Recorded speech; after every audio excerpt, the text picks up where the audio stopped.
इस इमेज में समझाया गया है कि इंट्राडे ट्रेडिंग में सपोर्ट और रेजिस्टेंस एसएनआर को कैसे मार्क करें।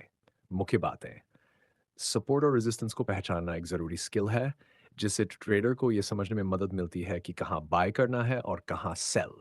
सपोर्ट एंड रेजिस्टेंस मार्क करने के आसान स्टेप्स।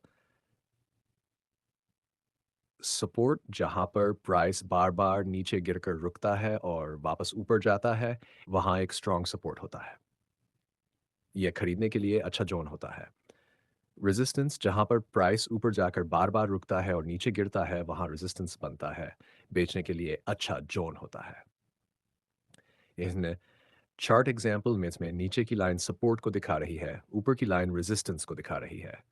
एंड जहाँ प्राइस ने रेजिस्टेंस ब्रेक किया एंड की और वॉल्यूम इंक्रीज हुआ है, वहाँ से प्राइस ने बड़ा मूव दिया है। ये ब्रेकआउट कहा जाता है। टिप्स। हमेशा ज़्यादा बार टच हुए लेवल्स को एसएनआर के लिए चुनें। वॉल्यूम का ध्यान दें।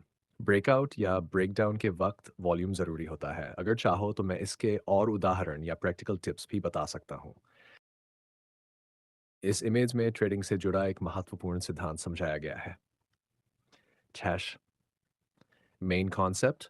प्रीवियस डे हाई और लो ड्रॉ करें। एक्सप्लेनेशन 1।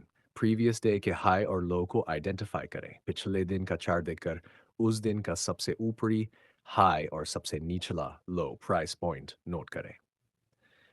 डू सपोर्ट और रेजिस्टेंस के रूप में कार्य। ये हाई और लो लेवल्स अगले दिन की ट्रेडिंग में। हाई इक्वल रेजिस्टेंस, मूल्य वहां रुक सकता है या नीचे जा सकता है। लो इक्वल सपोर्ट, मूल्य वहां से ऊपर जा सकता है। 3 उदाहरण एग्जाम्पल। अगर पिछले दिन का हाई 1000 है और लो इक्वल्स 940, तो 1000 का स्तर रेजिस्टेंस का काम करेगा और 940 का स्तर सपोर्ट का। यह एक प्राइस एक्शन स्ट्रेटजी का हिस्सा है, जो ज़्यादातर इंट्राडे और स्विंग ट्रेडर्स के लिए मददगार है। इससे बाजार के मूवमेंट का पूर्वानुमान लगाया जा सकता है और एंट्री एग्जिट प्लान बनाया जा सकता है। इन लेवल्स को चार्ट पर लाइन से मार्क करें। ब्रेकआउट या बाउंस के समय प्राइस एक्शन देखें। इन लेवल्स के आसपास वॉल्यूम और कैंडल पैटर्न्स का विशेष ध्यान रखें।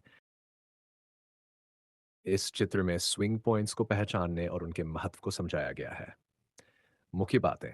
स्विंग हाई और स्विंग लो को मार्क करना क्यों ज़रूरी है। ये इंपॉर्टेंट फैक्टर्स होते हैं।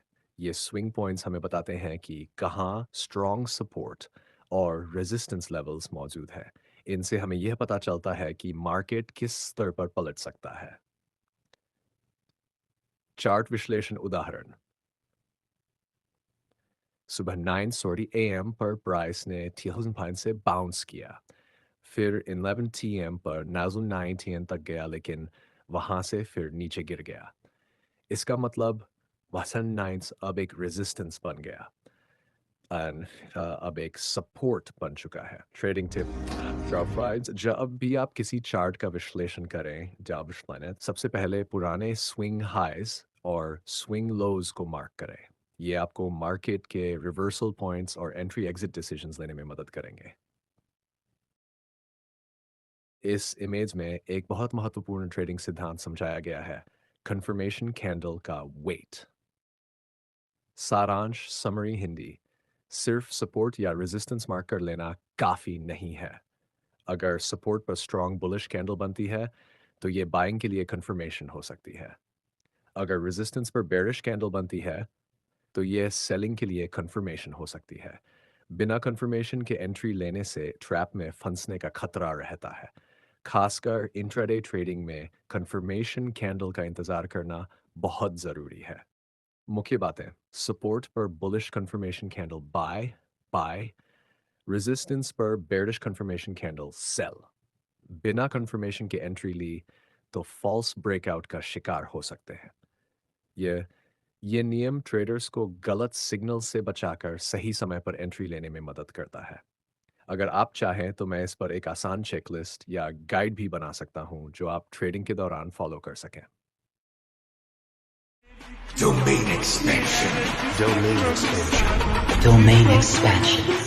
Domain expansion. New instinct.